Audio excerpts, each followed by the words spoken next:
একজনের হাতে বায়াত হতে হবে, সেটা হচ্ছে তাহলে তুমি মুসলমান, পূর্ণাঙ্গ মুসলমান হইলা। আত্মসমর্পণ যে পর্যন্ত না করবা সে পর্যন্ত মুসলমান হবে না। তার জন্য আমার বাবাও আত্মসমর্পণ করছেন। সেটা হচ্ছেন আমাদের নারায়ণগঞ্জ চাষারাতে দরবার শরীফ আছে আমার দাদা হুজুরের, ওনার নাম হচ্ছেন হযরত সাত্তার চিশতি অল কাদরি।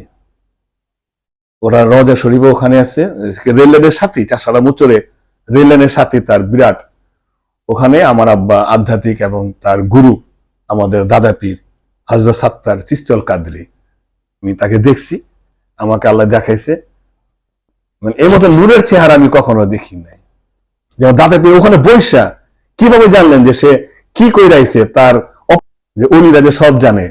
কে বলে উলিরা মরে না? উলিরা মরে না। এবং উলিরা আধ্যাত্মিক কি হবে, 500 বছর পরে কি হবে, সে এখানে বসে বলে দিবে যে হবে না। লালন সাজি বলতেন না, গানের ভিতরে, তার অনেক গানের ভিতরে আছে যে এই যুগের ঘটনাগুলো আছে, গানের ভিতরে প্রচার করে গেছে।